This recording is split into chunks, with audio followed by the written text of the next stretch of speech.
Number system ಅಂತ ಹೇಳ್ತೀವಿ, place value, basic operations ಆಗಿರ್ಬೋದು, ಸಿಂಪ್ಲಿಫಿಕೇಷನ್ ಆಗಿರ್ಬೋದು, ನ್ಯಾಚುರಲ್ ನಂಬರ್ ಅಂದರೆ ಏನು, ಹೋಲ್ ನಂಬರ್ ಅಂದರೆ ಏನು, ಇಂಟೀಜರ್ಸ್. ಸೊ ಇದೆಲ್ಲವುದ್ರ ಬಗ್ಗೆ ಇನ್ ಡೀಟೇಲ್ ಆಗಿ ಮುಂದಿನ ತರಗತಿಗಳಲ್ಲಿ ನಾವು ಮಾತಾಡ್ಕೊಂಡು ಹೋಗ್ತೀವಿ ಅನ್ನೋಂಥದ್ದು. ಇವತ್ತಿನ ಈ ತರಗತಿಯಲ್ಲಿ ಜಸ್ಟ್ ಚಾಪ್ಟರ್ಸ್ಗಳು ಯಾವುದ್ಯಾವುದು ಅಂತ ನೋಡ್ಕೊಳ್ಳಿ, ಮತ್ತು ಹೇಗೆ ನಾವು ಮುಂದಿನ ತರಗತಿಗಳಲ್ಲಿ ಮಾಡ್ತೀವಿ ಅನ್ನೋಂಥದ್ದನ್ನ ಹೇಳ್ತೀವಿ. ಅದನ್ನು ನೀವು ತಿಳ್ಕೊಂಡಾಗ ನಿಮಗೆ ಒಂದು ಪ್ಲ್ಯಾನ್ ಆಫ್ ಆ್ಯಕ್ಷನ್ ಸಿಗುತ್ತೆ ಅನ್ನೋಂಥದ್ದು. ಮುಂದಿನ ತರಗತಿಗಳಲ್ಲಿ ಏನೇನು ಇರುತ್ತೆ ಅನ್ನೋಂಥದ್ದೆಲ್ಲ ನಿಮಗೆ ಕ್ಲೀನಾಗಿ ಗೊತ್ತಾಗುತ್ತೆ ಅನ್ನೋಂಥದ್ದು. ಸೊ ಒಂದು ಪ್ಲ್ಯಾನ್ ಮಾಡಿಕೊಂಡು ಮುಂದಿನ ತರಗತಿಗಳಲ್ಲಿ ನಾವು ಮಾಡ್ಕೊಂಡು ಹೋಗೋಣ. ಸೊ ಮುಂದಿನ ತರಗತಿಗಳಲ್ಲಿ ಏನು ಬರುತ್ತೆ ವೀಡಿಯೋಸ್ಗಳಲ್ಲಿ, ಅದರಲ್ಲಿ ಪ್ರತಿಯೊಂದು ಚಾಪ್ಟರ್ಸ್ ಮೇಲೆ, ಪ್ರತಿಯೊಂದು ಕಾನ್ಸೆಪ್ಟ್ಸ್ ಮೇಲೆ ನಾವು ಅದನ್ನು ಎಕ್ಸ್ಪ್ಲನೇಷನ್ ಕೊಟ್ಟು ಅದರ ಬೇಸ್ ಮೇಲೆ ಪ್ರೀವಿಯಸ್ ಇಯರ್ಸಲ್ಲಿ ಬಂದಿರುವ ಕ್ವಶನ್ಸ್ಗಳನ್ನು ಕೂಡ ತೊಗೊಂಡು ಮತ್ತು ಕೆಲವಾರು ಇಂಪಾರ್ಟೆಂಟ್ MCQಸ್ಗಳನ್ನು ಕೂಡ ತೊಗೊಂಡು ನಾವು ಸಾಲ್ವ್ ಮಾಡಿಕೊಡ್ತೀವಿ. ಹಾಗೆ ನಿಮಗೆ ಎಕ್ಸಾಮ್ಗೆ ಪ್ರಿಪೇರ್ ಕೂಡ ಮಾಡ್ತೀವಿ ಅನ್ನೋಂಥದ್ದು. ಇನ್ನು ಕನ್ನಡ ಮಾಧ್ಯಮದಲ್ಲಿ ಒಂದೊಂದಾಗಿ ಮೊದಲನೇದಾಗಿ ನೋಡ್ಕೊಂಡು ಹೋಗ್ಬೋಣ. ಆಮೇಲೆ ಇಂಗ್ಲೀಷ್ ಮಾಧ್ಯಮದಲ್ಲಿ ಸಿಲೆಬಸ್ ಯಾವುದ್ಯಾವುದಿದೆ, ಚಾಪ್ಟರ್ಸ್ ಯಾವುದ್ಯಾವುದಿದೆ ಅನ್ನೋದನ್ನು ನಾವು ನೋಡ್ಕೊಂಡು ಹೋಗೋಣ. ಸೊ ಮೊದಲನೇದಾಗಿ ಸಂಖ್ಯಾ ಪದ್ಧತಿ, ವಾಸ್ತವ ಸಂಖ್ಯೆಗಳು, ಗಣಗಳು, ಶ್ರೇಣಿಗಳು, ವಾಣಿಜ್ಯ ಗಣಿತ, ಅಂಕಿಅಂಶಗಳು, ಕ್ರಮಯೋಜನೆ ಮತ್ತು ವಿಕಲ್ಪ, ಸಂಭವನೀಯತೆ, ಬೀಜಗಣಿತದ ಮೂಲ ಪರಿಕಲ್ಪನೆ, ಬಹುಪದೋಕ್ತಿ, ರೇಖಾತ್ಮಕ ಸಮೀಕರಣ, ಘಾತಾಂಕಗಳು. ಇದೆಲ್ಲವೂ ಕೂಡ ಈಗ ನಾನು ಏನು ಹೇಳ್ತಿದ್ದೀನಿ ಅದೆಲ್ಲವೂ ಕೂಡ ಆಲ್ಮೋಸ್ಟ್ ಆಲ್ ನಿಮಗೆ 7th-ಇಂದ 10th ಅಥವಾ ಫಸ್ಟ್ PU ವರೆಗೆ, ಸೆಕೆಂಡ್ PU ವರೆಗೆ ನಿಮ್ಗೆ ಏನು ಟೆಕ್ಸ್ಟ್ ಬುಕ್ಸ್ ಬರುತ್ತೆ, NCERT ಕೊಟ್ಟಿರುವಂಥ ಟೆಕ್ಸ್ಟ್ ಬುಕ್ಸ್ ಬರುತ್ತೆ, ಅದರಲ್ಲಿ ಇರುವಂತಹ ಚಾಪ್ಟರ್ಸ್ಗಳೇ ಆಗಿದೆ ಅನ್ನುವಂಥದ್ದು. ಸೊ ರೇಖಾಗಣಿತದ ಮೂಲ ಪರಿಕಲ್ಪನೆ, ತ್ರಿಕೋನಗಳು, ಚತುರ್ಭುಜಗಳು, ಬಹುಭುಜಾಕೃತಿ, ವೃತ್ತಗಳು, ಕ್ಷೇತ್ರಗಣಿತ, ತ್ರಿಕೋನಮಿತಿ, ನಿರ್ದೇಶಾಂಕ ರೇಖಾಗಣಿತ ಮತ್ತು ಸಂಖ್ಯಾತೆಗಳು, ಮಾತೃಕೆಗಳು. ನಾನು ಹೇಳಿದಾಗೆ ನೋಡಿ, ಉಲ್ಲೇಖಿತ ಪುಸ್ತಕ ಅಂದರೆ ರೆಫರೆನ್ಸ್ ಬುಕ್ಕನ್ನು ಯಾವುದು ಯೂಸ್ ಮಾಡ್ಬೋದು ಅಂದರೆ NCERT ಅವರು ಬಿಟ್ಟಿರುವಂತಹ 6ರಿಂದ 12ನೇ ತರಗತಿವರೆಗೆ ಬರುವಂತಹ ಪುಸ್ತಕಗಳನ್ನು ನೀವು ಓದ್ಕೊಂಡ್ರೂ ಕೂಡ ಆಗುತ್ತೆ. ಜೊತೆಗೆ ನಮ್ಮ ವೀಡಿಯೋಸ್ಗಳನ್ನು ನೀವು ನೋಡ್ಕೊಂಡು ಹೋದರೆ ಖಂಡಿತವಾಗ್ಲೂ ನಿಮಗೆ ಆ ಒಂದು ಎಕ್ಸಾಮಿನೇಷನ್ ಏನು ನಾವು ಮುಂದೆ ಎಕ್ಸ್ಪೆಕ್ಟ್ ಮಾಡ್ತಿದ್ದೀವಿ, ಎಕ್ಸಾಮಿನೇಷನ್ಗೆ ಖಂಡಿತವಾಗ್ಲೂ ಪ್ರಿಪೇರ್ ಆಗಿ ನೀವು ಹೋಗಿ ಎಕ್ಸಾಮ್ ಬರೀಬೋದು ಅನ್ನೋಂಥದ್ದು. ಸೊ ಇದು ಕನ್ನಡ ಮಾಧ್ಯಮದಲ್ಲಿ ನಿಮಗೆ ಇರೋದು. ಇನ್ನು ಇಂಗ್ಲೀಷ್ ಮಾಧ್ಯಮದಲ್ಲಿ, ಇಂಗ್ಲೀಷ್ ಮೀಡಿಯಮಲ್ಲಿ ನಾವು ಹೇಳೋದಾದರೆ ಚಾಪ್ಟರ್ಸ್ಗಳು ಯಾವುದ್ಯಾವುದಿದೆ ಅನ್ನೋಂಥದ್ದು. ಸೊ ನಂಬರ್ ಸಿಸ್ಟಮ್ ಇದೆ, real numbers, sets, progressions, commercial mathematics, statistics, ಹಾಗೆ permutation and combination, probability, basic concepts of algebra, polynomials. ಇವತ್ತಿನ ವಿಡಿಯೋದಲ್ಲಿ ನಾನು ಡೆಪ್ತಾಗಿ ಹೋಗ್ತಾ ಇಲ್ಲ, ಬರೀ ಚಾಪ್ಟರ್ ನೇಮ್ಗಳು ಮಾತ್ರ ಹೇಳ್ಕೊಂಡು ಹೋಗ್ತಾ ಇರೋದು. ಪಾಲಿನಾಮಿಯಲ್ಸ್, ಲೀನಿಯರ್ ಈಕ್ವೇಷನ್ಸ್ ಆಗಿರ್ಬೋದು, ಎಕ್ಸ್ಪೋನೆಂಟ್ಸ್ ಆ್ಯಂಡ್ ಕ್ವಾಡ್ರಾಟಿಕ್ ಈಕ್ವೇಷನ್ಸ್ ಆಗಿರ್ಬೋದು, ಬೇಸಿಕ್ ಜಿಯೋಮೆಟ್ರಿಕಲ್ ಫಿಗರ್ಸ್ ಆಗಿರ್ಬೋದು, ಟ್ರಯಾಂಗಲ್ಸ್ ಆಗಿರ್ಬೋದು, ಕ್ವಾಡ್ರಿಲ್ಯಾಟ್ರಲ್ಸ್, ಪಾಲಿಗನ್ಸ್, ಸರ್ಕಲ್ಸ್, ಮೆನಿಸುರೇಷನ್ಸ್, ಟ್ರಿಗ್ನೋಮೆಟ್ರಿ. ಇದೆಲ್ಲ 10th ಸ್ಟ್ಯಾಂಡರ್ಡ್ ಬರುತ್ತೆ. ಟ್ರಿಗ್ನೋಮೆಟ್ರಿ ಆಗಿರ್ಬೋದು, ಮೆನಿಸುರೇಷನ್ಸ್ ಆಗಿರ್ಬೋದು. ಸೊ ಇದೆಲ್ಲ 10th, 9th, 8th ಬರುತ್ತೆ ನಿಮಗೆ. So coordinate geometry, symmetry and matrices PUCಲಿ ಬರುತ್ತೆ ಅನ್ನೋದು ಅಲ್ವಾ. ಸೊ ಹೀಗೆ ಇಲ್ಲೂ ಕೂಡ ನೋಡಿ, reference books NCERT textbooks of class 6 to 12 ಅಂತಲೂ ಕೂಡ ಕೊಟ್ಟಿದ್ದೇನೆ ಅಂತ. ಹಾಗೆ ಕರ್ನಾಟಕ ಸ್ಟೇಟ್ ಬೋರ್ಡ್ ಅವರು ಬಿಟ್ಟಿರುವಂಥದ್ದು ಕ್ಲಾಸ್ 6 to 12 ಆಗಿರುವಂಥ ಅದನ್ನು ಕೂಡ ಓದ್ಬೋದು. ರೆಫರೆನ್ಸ್ ಬುಕ್ ಆಗಿ ನೀವು ತೊಗೊಂಡು ಅದು ರೀಡ್ ಮಾಡ್ಬೋದು ಅನ್ನೋಂಥದ್ದು. ಇಷ್ಟು ನಿಮ್ಮ ಸಿಲೆಬಸ್ ಇರುವಂಥದ್ದು. GPS ಮ್ಯಾಥ್ಸ್ನಲ್ಲಿ ಸಿಲೆಬಸ್ ಟಾಪಿಕ್ಸ್ಗಳು ಯಾವುದಾದ್ರು ಬರುತ್ತೆ, ಚಾಪ್ಟರ್ಸ್ಗಳು ಯಾವುದಾದ್ರು ಬರುತ್ತೆ ಅನ್ನೋಂಥದ್ದು. ನಾನು ಈಗಾಗಲೇ ಹೇಳ್ದಂಗೆ ಮುಂದಿನ ತರಗತಿಗಳಲ್ಲಿ ಇನ್ ಡೆಪ್ತಾಗಿ ಇದ್ರ ಬಗ್ಗೆ ನಾವು ಮಾತಾಡೋಣ. ಸೊ ಇವತ್ತಿನ ತರಗತಿಯಲ್ಲಿ ಜಸ್ಟ್ ಇಷ್ಟೇ ಹೇಳಿರ್ತೀನಿ ನಾನು. ಜೊತೆಗೆ ಈಗ ಕೆಲವಾರು MCQಸ್ಗಳನ್ನು ಕೂಡ ಸಾಲ್ವ್ ಮಾಡಿಕೊಡ್ತೀನಿ. ಸೊ MCQಸ್ಗಳನ್ನ ಒಂದೊಂದಾಗಿ ನೋಡ್ಕೊಂಡು ಹೋಗೋಣ. ಸೊ ನಾಳೆಯಿಂದ ಪ್ರತಿದಿನವೂ 9 ಗಂಟೆಗೆ ನಾವು ಸಿಗೋಣ. ಸೊ ಪ್ರತಿದಿನವೂ ನೀವು ಏನೇ ನಿಮಗೆ ಡೌಟ್ಸ್ ಇದ್ದರೂ ಕೂಡ ನೀವು ತಿಳಿಸ್ಕೊಡಿ. ಖಂಡಿತವಾಗ್ಲೂ ಅದ್ರ ಬೇಸ್ ಮೇಲೂ ಕೂಡ ವೀಡಿಯೋಸ್ಗಳನ್ನು ಮಾಡ್ತೀವಿ ನಾವು. ನಮ್ಮ ಟೆಲಿಗ್ರಾಮ್ ಗ್ರೂಪ್ಗಳಿಗೂ ಜಾಯ್ನ್ ಆಗ್ಬೋದು. ಮುಂದಿನ ತರಗತಿಗಳಲ್ಲಿ ನಾವು ಹೇಳ್ತೀವಿ ಯಾವ ಟೆಲಿಗ್ರಾಮ್ ಗ್ರೂಪು ಯಾವ ಥರ ಇರುತ್ತೆ, ಹೇಗಿದೆ, ಯಾವುದಕ್ಕೆ ಜಾಯ್ನ್ ಆಗಬೇಕು ನಮ್ಮ ಡಿಸ್ಕ್ರಿಪ್ಷನ್ ಬಾಕ್ಸಲ್ಲೂ ಕೂಡ ಕೊಡ್ತೀವಿ. ಅಲ್ಲಿ ಜಾಯ್ನ್ ಆಗಿ ನಿಮಗೆ ಡೌಟ್ಸ್ ಇರೋದನ್ನು ಕೂಡ ಅಲ್ಲೂ ಕೂಡ ಡಿಸ್ಕಷನ್ ಮಾಡ್ಬೋದು ಅನ್ನೋದು. ಇನ್ನು ನಾವು ಈಗ ಒಂದೊಂದಾಗಿ ಜಸ್ಟ್ ಹಾಗೆ ಕ್ವಶನ್ಸ್ಗಳನ್ನು ನೋಡಿಕೊಂಡು ಸಾಲ್ವ್ ಮಾಡ್ಕೊಂಡು ಹೋಗೋದಾದರೆ, ನಾನು ಈಗಾಗಲೇ ಹೇಳ್ದಂಗೆ 2 ಮಾಧ್ಯಮದಲ್ಲೂ ಇದೆ ಕ್ವಶನ್ಸನ್ನು. ಕನ್ನಡ ಮಾಧ್ಯಮ, ಇಂಗ್ಲೀಷ್ ಮಾಧ್ಯಮದಲ್ಲೂ ಎರಡರಲ್ಲೂ ಕೂಡ ಕೊಟ್ಟಿದ್ದೀವಿ ನಾವು. ಕ್ವಶನ್ಸ್ಗಳನ್ನು ಓದ್ಕೊಂಡು ಹೋಗೋದಾದರೆ,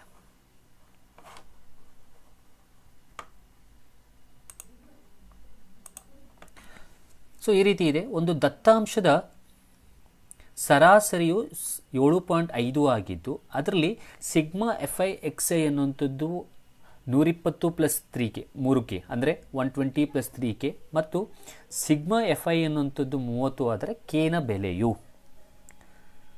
ಸೊ ನಿಮಗೆ 10th ಒಂದು ಟಾಪಿಕ್ ಬರುತ್ತೆ ಮೀನ್ ಅಂತ. ಕರೆಕ್ಟಾ? ಈ ಮೀನು ಅನ್ನೋಂಥದ್ದು ಗೊತ್ತಿದ್ದರೆ ಮೀನ ಫೈಂಡ್ ಔಟ್ ಮಾಡೋದು, ಅಂದರೆ ಸರಾಸರಿಯನ್ನು ಫೈಂಡ್ ಔಟ್, ಕನ್ನಡದಲ್ಲಿ ಸರಾಸರಿ ಅಂತ ನಾವು ಹೇಳ್ತೀವಿ. ಈ ಸರಾಸರಿಯನ್ನು ಫೈಂಡ್ ಔಟ್ ಮಾಡೋದು ಗೊತ್ತಿತ್ತು ಅಂತಂದರೆ ಇದನ್ನು ಮಾಡೋದು ಈಸಿ. ಇನ್ನು ಇಂಗ್ಲೀಷ್ನಲ್ಲಿ ಓದೋದಾದರೆ the mean of the frequency of the distribution is 7. ಮೀನ್ನ ಕೊಟ್ಟಿದ್ದಾನೆ, ಅಂದರೆ ಸರಾಸರಿ ಕೊಟ್ಟಿದ್ದಾನೆ. ಸರಾಸರಿ ಎಷ್ಟಿದೆ? 7 ಇದೆ. ಅದರಲ್ಲಿ sigma FI XI equals 120 + 3K ಇದ್ದರೆ ಮತ್ತು ಸಿಗ್ಮಾ FI ಈಕ್ವಲ್ಸ್ 30 ಇದ್ದರೆ ಕೆನ ಬೆಲೆಯನ್ನು ಕಂಡುಹಿಡಿಬೇಕು. You to find the value of K. ಇಷ್ಟು ಕ್ವಶನ್ನು, ಹೌದಲ್ಲ? ಸೊ ಈಗ ಹೇಗೆ ಮಾಡುವಂಥದ್ದು?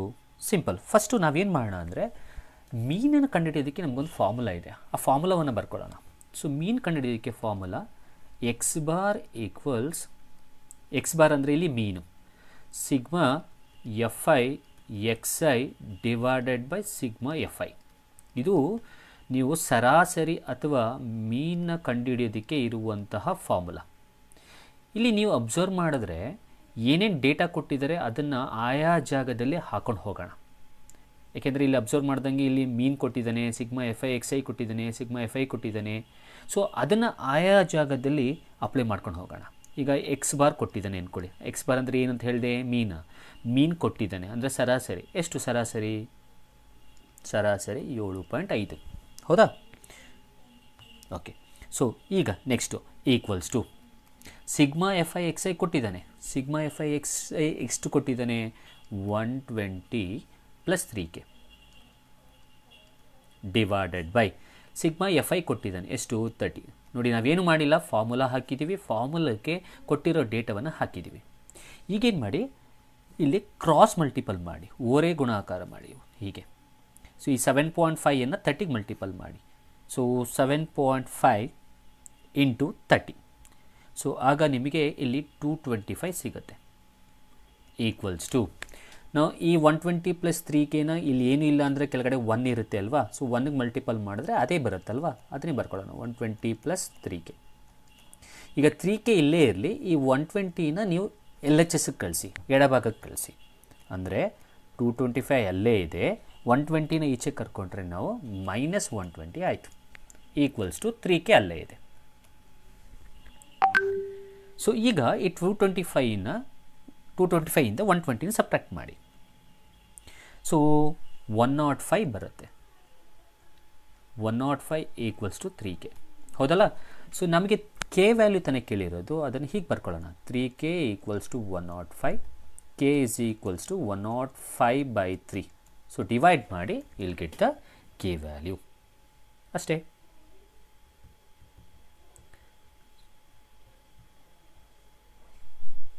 So if you have divided by 3 ಅಂದರೆ ನಿಮಗೆ 35 ಸಿಗುತ್ತೆ. ಹಾಗಾದರೆ ಕೆ ವ್ಯಾಲ್ಯೂ ಎಷ್ಟಾಯಿತು? 35. 35 ಇರೋ ಆಪ್ಷನ್ಸ್ ಯಾವುದು? Second option. So second option is correct ಅನ್ನೋಂಥದ್ದು. ಸೊ ಇಲ್ಲಿ ನೀವು ತಿಳ್ಕೊಬೇಕಾದ್ರೆ ಇಷ್ಟೇ, ಮೀನ್ನ ಫಾರ್ಮುಲಾವನ್ನು ತಿಳ್ಕೋಬೇಕು. Mean formula sigma FI XI divide by sigma FI. So ಇದನ್ನು ತಿಳ್ಕೊಂಡಿದ್ರೆ ನಿಮಗೆ ನೆಕ್ಸ್ಟು ಆಯಾ ಜಾಗದಲ್ಲಿ ಆಯಾ ವ್ಯಾಲ್ಯೂ ಹಾಕಿ ಕ್ರಾಸ್ ಮಲ್ಟಿಪಲ್ ಮಾಡಿದ್ರೆ ನಿಮಗೆ ಆನ್ಸರ್ ಸಿಗುತ್ತೆ ಅನ್ನೋಂಥದ್ದು. So second option is right. ಇನ್ನು ನೆಕ್ಸ್ಟ್ ಕ್ವಶನ್ಗೆ ಹೋಗೋದಾದರೆ, ಸೊ ಇದು ಒಂದು ಸ್ಟ್ಯಾಟಿಸ್ಟಿಕ್ಸ್ದು ಅಂದರೆ ಸಂಖ್ಯಾಶಾಸ್ತ್ರದ ಒಂದು ಪ್ರಶ್ನೆ. ಮೊದಲನೇ ಕ್ವಶನ್ ನಾವು ಸಾಲ್ವ್ ಮಾಡಿದ್ದು. ಈಗ ಎರಡನೇದನ್ನು ನಾವು ನೋಡೋದಾದರೆ, ಈ ಕ್ವಶನ್ನು ನಿಮಗೆ ಪ್ರೊಬಬಿಲಿಟಿ ಅಂದರೆ ಸಂಭವನೀಯತೆ ಅಂತ ನಾವು ಕನ್ನಡದಲ್ಲಿ ಹೇಳ್ತೀವಿ. ಸಂಭವನೀಯತೆ ಬೇಸ್ ಮೇಲೆ ಇರುವಂತಹ ಒಂದು ಕ್ವಶನ್. ಸೊ ಏನು ಕ್ವಶನ್ನು? 2 ನಾಣ್ಯಗಳನ್ನು ಏಕಕಾಲದಲ್ಲಿ ಚಿಮ್ಮಿದಾಗ ಶಿರಗಳು ಮೇಲೆ ಬರುವ ಸಂಭವನೀಯತೆಯು, ಇಂಗ್ಲೀಷ್ನಲ್ಲಿ ಓದೋದಾದರೆ the probability of getting 2 heads when 2 coins are tossed simultaneously. First ನೀವು ಅರ್ಥ ಮಾಡ್ಕೋಬೇಕು, ಈ ಪ್ರಾಬಬಿಲಿಟಿಲಿ ಯಾವುದೇ ಥರದಾದ ಪ್ರಾಬ್ಲಮ್ಸ್ಗಳನ್ನ ಸಾಲ್ವ್ ಮಾಡಬೇಕು ಅಂದರೆ ಫಸ್ಟು ಸ್ಯಾಂಪಲ್ ಸ್ಪೇಸ್ ಅಂತ ಬರ್ಕೋಬೇಕು. ಸ್ಯಾಂಪಲ್ ಸ್ಪೇಸ್ ಅಂದರೆ ಏನು? ಸಿಂಪಲ್, ಈ ಯಾವುದೇ ಒಂದು ರೀತಿಯಾದಂತಹ ಒಂದು ಏನು ಹೇಳ್ತೀವಿ ಟಾಸ್ಕನ್ನು ಕೊಟ್ಟಾಗ ಪ್ರಾಬಬಿಲಿಟಿಲಿ, ಇಲ್ಲಿ ನಾವು ಮಾಡ್ತಿರೋ ಟಾಸ್ಕ್ ಯಾವುದು ಅಂದರೆ 2 ನಾಣ್ಯಗಳನ್ನು ಏಕಕಾಲದಲ್ಲಿ ಚಿಮ್ತಾ ಇರೋದು, ನಾವು 2 coinsನ ಟಾಸ್ ಮಾಡ್ತಾ ಇರೋದು. ಇದು ಒಂದು ನಿಮಗೆ ಟಾಸ್ಕ್. ಇದರಲ್ಲಿ 2 ನಾಣ್ಯವನ್ನು ಚಿಮ್ಮಿದಾಗ ಯಾವ್ಯಾವುದು ಅಂದಾಜಿನ ಮೇಲೆ ರಿಸಲ್ಟ್ಸ್ ಬರುತ್ತೆ ಅಂತ ಬರ್ಕೋಬೇಕು. ಫಾರ್ ಎಕ್ಸಾಂಪಲ್, ಈ 2 ನಾಣ್ಯಗಳನ್ನ ಚಿಮ್ತೀರಾ. ಸೊ ಸಡನ್ನಾಗಿ ಚಿಮ್ಮಿದಾಗ ಮೊದಲನೇದಾಗಿ ಹೆಡ್ ಬರ್ಬೋದು, ಹೌದಲ್ವಾ? ಆಮೇಲೆ ಹೆಡ್ಡು ಟೇಲ್ ಬರ್ಬೋದು, ಅಥವಾ ಟೇಲು ಹೆಡ್ಡು ಬರ್ಬೋದು, ಅಥವಾ ಟೇಲ್ ಬರ್ಬೋದು. ನೋಡಿ, ಎರಡು ನಾಣ್ಯಗಳನ್ನು ಚಿಮ್ಮಿದಾಗ ನಿಮಗೆ ಇಷ್ಟೇ ಬರೋದಕ್ಕೆ ಸಾಧ್ಯ, ಇದಕ್ಕಿಂತ ಜಾಸ್ತಿ ಬರಲ್ಲ, ಹೌದಲ್ಲ? ಸೊ ಹೆಡ್ಡು ಅಥವಾ ಟೇಲು ಹೆಡ್ಡು ಅಥವಾ ಟೇಲು ಇಷ್ಟೇ ಬರೋದು ಸಾಧ್ಯ. ಸೊ ಇದನ್ನು ತಿಳ್ಕೊಳ್ಳಿ, ಎರಡು ನಾಣ್ಯಗಳನ್ನು ಚಿಮ್ಮಿದಾಗ ಬರುವಂಥದ್ದು ರಿಸಲ್ಟ್ ಔಟ್ಕಮ್ ಅಂತ ನಾವು ಕರಿತೀವಿ. ಹೊರಗೆ ಬರುವಂತಹ ಒಂದು ರಿಸಲ್ಟ್ 4 ಇರುತ್ತೆ. ಎಷ್ಟು ನಾಣ್ಯಗಳನ್ನು ಚಿಮ್ಮಿದಾಗ? 2 ನಾಣ್ಯಗಳನ್ನು. ಹಾಗಾದರೆ ನೀವು ಏನೇ ರಿಸಲ್ಟ್ಸ್ನ ತೊಗೊಳ್ಳೋದಾದರೂ ಕೂಡ ಇದ್ರ ಒಳಗಡೆ ಇರೋದ್ರಲ್ಲೇ ತೊಗೋಬೇಕು. ಈಗ ಕ್ವಶನ್ ಬರೋಣ. ಈಗ 2 ನಾಣ್ಯಗಳನ್ನು ಚಿಮ್ಮಿದ್ದಾರೆ, 2 ಕಾಯಿನ್ನ ಟಾಸ್ ಮಾಡಿದ್ದಾರೆ, ಅದರಲ್ಲಿ ಏನು ಬರಬೇಕಂತೆ? ಮೇಲೆ ಶಿರಗಳು ಮಾತ್ರ ಬರಬೇಕಂತೆ. ಅಂದರೆ when 2 coins are tossed getting 2 ಹೆಡ್ಸೇ ಬರಬೇಕು. ನೀವು ಇದನ್ನು ಅಬ್ಸರ್ವ್ ಮಾಡಿದ್ರೆ ಹೆಡ್ಡು ಬರುವಂತಹ ಚಾನ್ಸಸ್ಸು, ಪ್ರೊಬಬಿಲಿಟಿ ಇದರಲ್ಲಿ ಎಷ್ಟಿರುತ್ತೆ? ಟಿ ಬರೋಕ್ಕೆ ಸಾಧ್ಯನಾ? ಇಲ್ಲ. TH ಇಲ್ಲ. ಯಾಕೆಂದರೆ ಅವರು ಎಷ್ಟು ಹೇಳಿದರೆ, ಇಲ್ಲಿ 1 ಹೆಡ್ ಇದೆ, ಅವ್ರು ಹೇಳಿರೋದು 2 ಹೆಡ್ಡು. ಸೊ ಆಗಲ್ಲ. ಇಲ್ಲಿ ಒಂದೇ ಹೆಡ್ ಇರೋದು, ಆಗಲ್ಲ. ಹಾಗಾದರೆ ನಮಗೆ 2 ಕಾಯಿನನ್ನು ಟಾಸ್ ಮಾಡಿದಾಗ ಹೆಡ್ಡು ಬರುವ ಚಾನ್ಸಸ್ಸು ಎಷ್ಟು ಸಲ, ಪ್ರೊಬಬಿಲಿಟಿಯಾಗಿ ಎಷ್ಟು ಸಲ ಇದೆ ಅಂದರೆ 1 ಸಲ ಇದೆ. ನೋಡಿ, ಹೆಚ್ಚೆಚ್ಚಿದೆಯಾ? 2 ನಾಣ್ಯ, 2 ಹೆಡ್ಗಳು ಬರಬೇಕು, ಶಿರಗಳು ಬರಬೇಕು ಅನ್ನೋಂಥದ್ದು 1 ಸಲ ಸಂಭವನೀಯತೆ ಆಗುತ್ತಾ? ಸೊ 1 ಸಲ ಆಗುತ್ತೆ. ಔಟ್ ಆಫ್ ಎಷ್ಟು?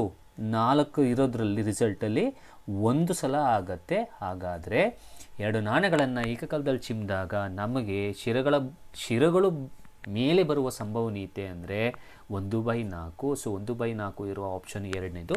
ಸೊ ಎರಡನೇ ಆಪ್ಷನ್ನ ನೀವು ಮಾರ್ಕ್ ಮಾಡಬೇಕಾಗತ್ತೆ. ಸೊ 2 ಹೆಡ್ಸು, 2 ಕಾಯಿನ್ಸ್ನ ಟಾಸ್ ಮಾಡಿದಾಗ 2 ಹೆಡ್ಸ್ ಬರುವ ಪ್ರೊಬಬಿಲಿಟಿ 1/4 ಅನ್ನೋಂಥದ್ದು.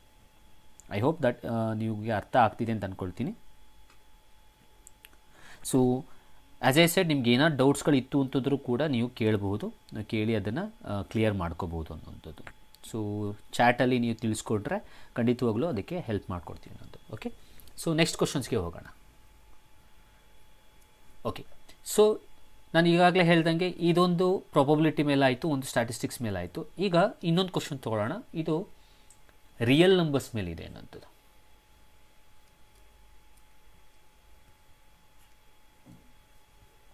ಈ ಕ್ವಶನ್ನು ನಿಮಗೆ ರಿಯಲ್ ನಂಬರ್ಸ್, ನಾವು ಈಗ ತಾನೇ ಮಾತಾಡ್ದವಲ್ಲ ಫಸ್ಟ್ ಚಾಪ್ಟರ್ ಸ್ವಾಭಾವಿಕ ಸಂಖ್ಯೆಗಳು, ಅದರಲ್ಲಿ ನಿಮಗೆ ಎಲ್ಲವನ್ನು ಕೂಡ ವಾಸ್ತವ ಸಂಖ್ಯೆಗಳಂತ ಮಾತಾಡ್ದವಲ್ಲ, ಅದರಲ್ಲಿ ಬರುವಂಥ ಒಂದು ಕ್ವಶನ್.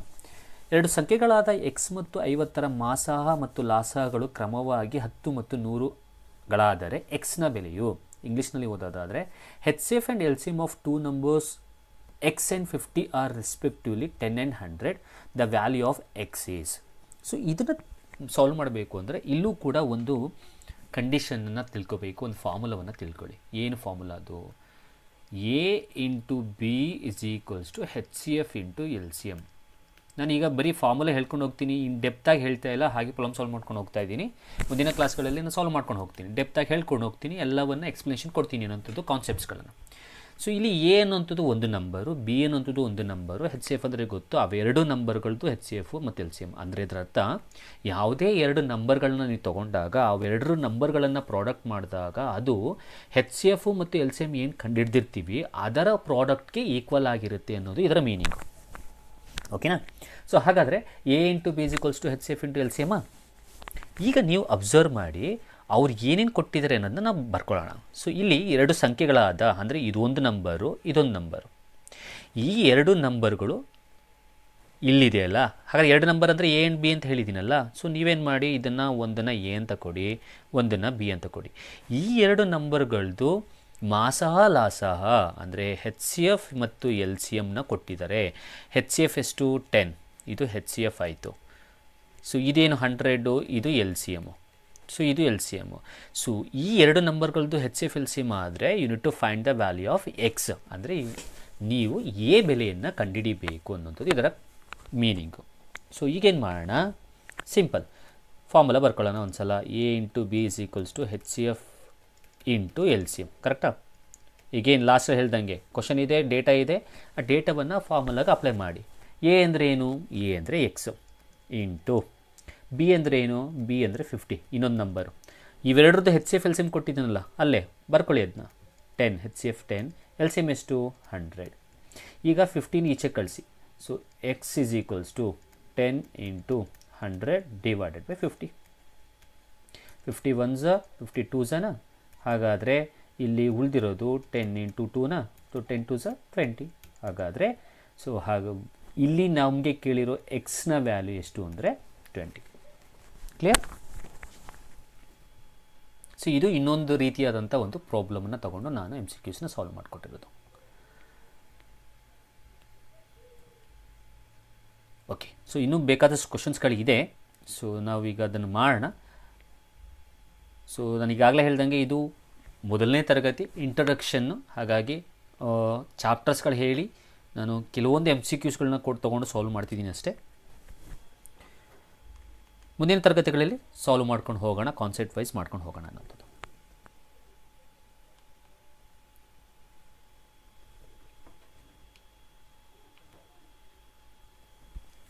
ಸೊ ಈಗ ಇನ್ನೊಂದು ಕ್ವಶನ್ನ ಸಾಲ್ವ್ ಮಾಡಿ ಇವತ್ತಿನ ಕ್ಲಾಸನ್ನು ಸ್ಟಾಪ್ ಮಾಡೋಣ. ನೆಕ್ಸ್ಟು ಮುಂದಿನ ತರಗತಿಗಳಲ್ಲಿ ನಾವು ನೀವು ಮೀಟಾಗಿ GPSR ಮ್ಯಾಥ್ಸ್ ಏನಿದೆ ಆ ಮ್ಯಾಥ್ಸ್ ಚಾಪ್ಟರ್ ಕಾನ್ಸೆಪ್ಟ್ಸ್ ಎಲ್ಲವನ್ನು ಕಲ್ತ್ಕೊಂಡು GPSR ಎಕ್ಸಾಮ್ ಮುಂದೆ ಬರುವ GPSR ಎಕ್ಸಾಮ್ಗೆ ಪ್ರಿಪೇರ್ ಆಗೋಣ ಅನ್ನೋವಂಥದ್ದು. ಓಕೆ, ಸೊ ಇನ್ನೊಂದು ಕ್ವಶನ್ನ ಮಾಡೋಣ. x² + bx + 2 = 0 ವರ್ಗ ಸಮೀಕರಣದ ಮೂಲಗಳು ಸಮವಾಗಿದ್ದರೆ. ಸೊ ಇಲ್ಲಿ ಒಂದು ವರ್ಗ ಸಮೀಕರಣ ಕೊಟ್ಟಿದ್ದಾರೆ, x² + bx + 2 = 0. ಈ ವರ್ಗ ಸಮೀಕರಣದ್ದು ಮೂಲಗಳು ಸಮವಾಗಿದ್ದರೆ b ನ ಬೆಲೆಯು the quadratic equation x² + bx + 2 = 0 has equal roots then the value of b.